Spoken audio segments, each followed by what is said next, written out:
Hello बच्चों, कैसे हैं आप लोग। वेलकम टू कुलदीप एकेडमी पर। हम लोगों ने डिस्कस किया था एक्सरसाइज 7.1।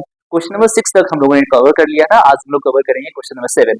क्वेश्चन नंबर 7 क्या कहता है इसके बारे में जानते हैं। A B is a line segment and P is its mid point. D and E are point on the same side. यहाँ बताया है कि जो पी है वो हमारा मिड पॉइंट है और हमारा जो पी हमारी कहाँ है, एक मिड पॉइंट है और जो कि ए बी पर खींचा हुआ है। D and E are points on the same line same side of A B such that हमें बताया दिया गया है कि angle B A D equal दिया गया है एंगल ए बी ई के इक्वल दिया है। दो एंगल हमें ऑलरेडी इक्वल दिए गए हैं, जैसे ये वाला और ये वाला इक्वल दिया गया है। अब हमें क्या करना, और एंगल ई पी ए इक्वल दिया गया है एंगल डी पी बी, दोनों के इक्वल दिया गया है। अब हम लोग डिस्कस करने वाले हैं क्या कि जो है हमें क्या प्रूव करना है, सूट ऐड करके दिखाना है ट्रायंगल डीएपी और ईबीपी कॉन्ग्रुएंट करके दिखाना है और हमें AD equal to BD BE करके दिखाना है। तो करते हैं। तो देखो, जो चीज गिवन दी रहे हम उसको लिख देते। एंगल ईपीए इक्वल दिया हुआ है डीपीबी, ये दिया गया है। तो हम क्या कर सकते हैं, देखो यहाँ पर एंगल ईपीए पी ए ये वाला एंगल और फिर क्या है डीपीबी डीपीबी डीपीबी ये वाला एंगल हमें इक्वल दिया गया है। लेकिन हमें बीच में दिख रहा है कि यहाँ पर हम क्या, एक ये पोर्शन बचा हुआ है, इसको हम एक्स वाई वाई मान लेता हूँ, इसको वाई मान लेता हूँ। ठीक, तो एक्स मान लो, वाई मान लो, कुछ भी मान लो। तो अगर हम इसमें दोनों साइड बोथ साइड हम वाई प्लस कर दें तो क्या हो जाएगा, angle E P A plus Y angle is equal to angle D P B plus angle Y. दोनों को प्लस करने पर जब मैं इसको वाई करूंगा तो ये एंगल ये हो जाएगा, ये एंगल हो जाएगा ये।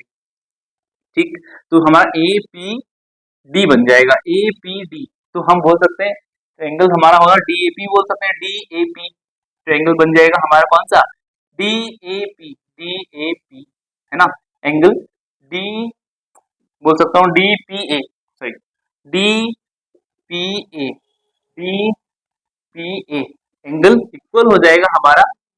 अब इसको अगर हम इसको प्लस करेंगे तो क्या हो जाएगा, जब इसमें हम डी पी बी में वाई प्लस कर रहे हैं तो क्या हो जाएगा, ये डी पी प्लस वाई करेंगे तो ये एंगल पूरा आएगा, ये वाला।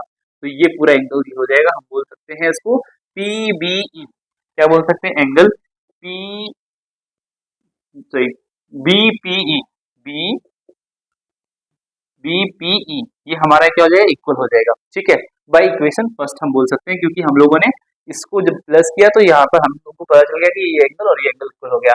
तो हम क्या करेंगे, एक हमारा एक ट्रायंगल लेंगे जो कॉन्ग्रुएंट करना होता है, वही ट्रायंगल ले लेते हैं।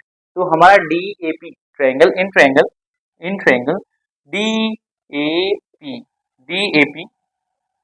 And triangle E P B, तो ई बी पी, है ना। इस ट्रायंगल को लेते हैं। अब देखेंगे भाई क्या है, हमें पता ये एंगल जो गिवन है उसको पहले लिख लेते हैं। तो हमें पता क्या है, एंगल ए पी बी या फिर ये वाला एंगल और ये वाला एंगल हमें इक्वल दिया गया है, तो हम इसको लिख लेते हैं। यहाँ पर कहाँ दिया गया है, ये देखो हमें दिया भी है बी ए डी कहाँ है, बी ए डी ये वाला एंगल दिया गया है इक्वल। तो हम बोल रहे हैं angle B A D equal दे रखा है हमारा, किसके इक्वल दे रखा है, बी ए डी और ए बी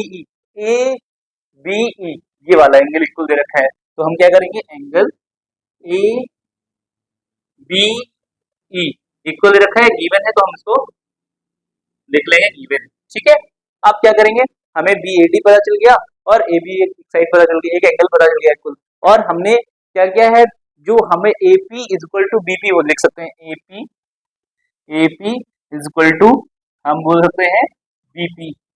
क्यों कहेंगे, क्योंकि जो पी है हमारा मिड पॉइंट है, तो हम A P is equal to BP बोल सकते हैं, क्योंकि क्वेश्चन में दिया गया P is a mid point. तो इसके थ्रू हम कह सकते हैं A P is equal to BP. तो यहाँ पर A P is equal to BP हम क्या कर सकते हैं, इसमें रीजन लिखेंगे P is a mid point. ठीक, अब हमें दो चीज पता चल गई और एक चीज हमने अभी जस्ट निकाली, जब हम एंगल वाई को जोड़ रहा था दोनों साइड में, तो क्या हो रहा था, हमारा एंगल कौन सा इक्वल करके आया था, फर्स्ट इक्वेशन कौन सी बनी थी, ये एंगल हमारा कौन सा है, angle D P A equal हो जाएगा एंगल बीपीई। ये हमारी बाई फर्स्ट इक्वेशन के थ्रू हमने इसको निकाला था। तो ये हमारी तीन चीजें पता हो गई, एंगल, साइड, एंगल। तो जब हमें तीन चीजें पता चल जाती हैं तो क्या होता है, ट्रायंगल कॉन्ग्रुएंट हो जाता है। तीन पॉइंट को किसी को हमें इक्वल करना होता है, तो हमने क्या किया, इससे हमें ये पता चल गया कि जो हमारे तीनों चीजें प्रूव हो गई। तो ट्रायंगल दिस वन, इस वाला पार्ट को हम सॉल्व करने वाले हैं। ट्रायंगल DAP कॉन्ग्रुएंट हो जाएगा ट्रायंगल EBP बाई, यहाँ पर थोड़ा सा, यहाँ पर बाई एंगल साइड एंगल के थ्रू हम बोल सकते हैं। तो ट्रायंगल DAP कॉन्ग्रुएंट हो जाएगा EBP के, है ना। अब बाई बाई हमने कौन सा क्राइटेरिया लगाया है, एंगल साइड एंगल के।